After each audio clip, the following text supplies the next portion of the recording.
Hello, I'm Leisa Holland-Nelson, and welcome to another edition of Women Mean Business, where we're going to connect you with extraordinary women doing extraordinary things. My guest today is Amanda Edwards, City Council Member at Large for the City of Houston. Amanda, welcome to Women Mean Business. Leisa, thank you so much for having me, and thank you for providing this platform to tell women's stories. I appreciate that. I'm so thrilled to have you. I don't even know where to begin with saying what do you do, but start telling us what you do. A little bit of everything. It's been my pleasure for the last 3 years to serve as an at-large Houston City Council member. So many people say, well, what does the at-large mean? That means I serve the tiny little district known as the entire city of Houston. And so 2.3 million, roughly 2.3 million constituents. And it's really been a fantastic time to be a public servant here in our city. We've had some major tragedies such as Harvey happen. And so to be in leadership, to have an impact in that regard has been meaningful. But also we've had a number of opportunities that I've had an opportunity to actually lead on. And so looking at, for example, our tech and innovation space and how do we create an ecosystem that supports startups has been a question that I've really worked on pretty diligently, as well as providing more access to opportunity for, say, for example, access to capital for women and minority-owned business owners. So those are just a few of the interests among many that I've had, but it's been a tremendous time. I want you to tell me more about both of those two things, especially Houston Exponential. Absolutely. Which I know you're part of the driving force and, Yes. you know, women, anything women. So Yes. Tell me more about that. Absolutely. So eons ago, it seems, back in 2016, I authored a budget amendment during the budget period because at that time I was serving as vice chair, but we were talking about various cuts that would need to be made to the budget. We had a $160 million deficit.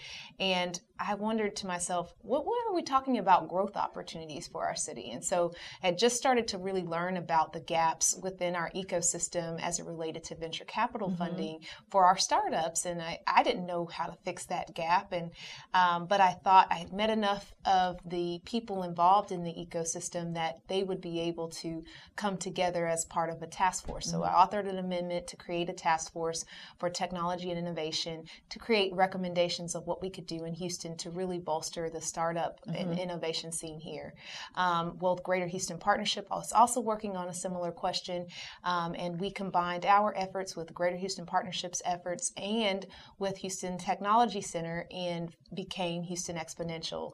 And so now we're convening efforts of a variety of sorts to really build that ecosystem that will support our startups. And so it's been really interesting and fascinating to watch what was once a recommendation on paper for an innovation district to having, you know, the opening or the groundbreaking, if you will, of where it will be at the Sears building and some other progress that we've made. It's been really, really exciting. In fact, the HX Venture Fund, which is a fund of funds that's been created to help the flow of venture capital funding flow in Houston, that actually just closed on $25 million at the end of the year in 2018. And so we've had some pretty significant progress that we've made.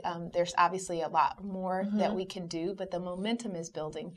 And I always say this, it's a time where you have all of the ingredients, the people, the players, the industries, the various parties who would be critical, but at the same time we have the same game plan in terms of how we build that ecosystem all at the same time. And so it's been a really exciting time for building this arm of our economy. Well, I'm thrilled about it, as you can well imagine. Yes, I know. The technology background. I mean, I couldn't be happier. I had a feeling you might be, Leisa. Well, I'm real excited at the idea of finally commercializing in Houston. Yeah. We have so many brilliant innovators here. Yes, we do. And so many ideas and startups, and they get lured away by the venture guys. I mean, so the idea of bringing the money to Houston, that just is the key to everything to me. Yeah, when I was first learning more about some of this, and I was like, you mean we just lose out? We don't even compete? And it's like, yep. And surely, Crazy. I mean, the fourth largest city in the country, soon to be third, could do better than, I think in 2016, one report had us at 31 in venture capital investment. So surely we could do better. So Absolutely. It's been fun to see progress. Well, thank you so much for that effort. Now tell me about the women. Absolutely. So one of the things that's been really, pressing on my mind, and if you notice what's happening all across the country with regard to a very huge surge for women in a variety of ways, is how do we capitalize on that here in Houston? How do we get that momentum built? And so one of the things I've been working on is trying to answer the question of how do we increase access to capital for women and minority-owned business owners, but also how do we assist those businesses in scaling up? Some of those businesses, if they were to be scaled up, could be far, higher earnings and higher yield businesses, but because they have stayed at the level that they aren't able to gain the profits that they otherwise might. And so answering those questions is something I'm really excited we're going to be focusing on in 2019. So we'll be making a few announcements about that in the coming months. So I'm very, very excited about that. And we'll be coming up similar to what we did with Tech and Innovation, recommendations that are implementable. So not just to sit on a shelf. I don't like studies and plans to sit on shelves. I want them to be living documents that are blueprints for action. And so we're looking forward to what collaborations will take place. And one of the things I always say about Houston is it's not enough for us simply to be the most diverse city in the country in terms of just demographics or our numbers.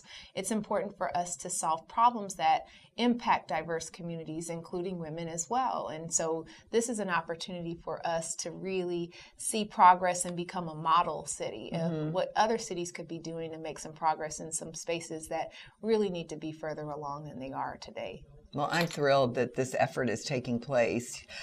Being a fifth-generation Houstonian, leaving for 25 years, coming back, I absolutely have loved every minute that I've been back, but every friend I have from either coast who comes to visit, no one ever wants to leave here. Yes. The environment is so great. The culture's so great. Our restaurant, our food is phenomenal. Yes. There is nothing you can't do in Houston. And if you want to make yourself crazy, you can get just as crazy here as as I did in Manhattan. Yeah. I feel like my life hasn't changed so much. But back to you. I mean, you're so extraordinarily successful.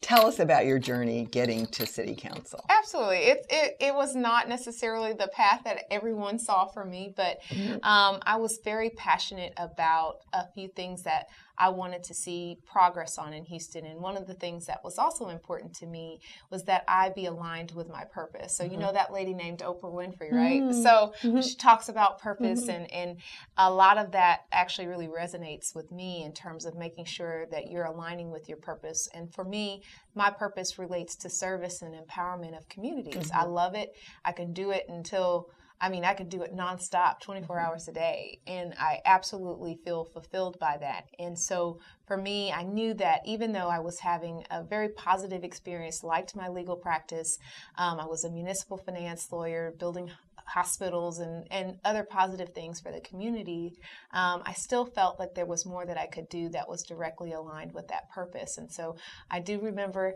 telling my job that I wanted to run for city council. Of course, that was a difficult conversation to have because everyone thinks you've gone crazy. And then the people around me seeing that was a pathway for me. But I knew for myself that my purpose really tied to empowering the community. And so it was a very scary thing to do. Everybody always thinks you just kind of wake up one day and you say, oh, I'm running. And then, you're off to the races, and it's not quite that way.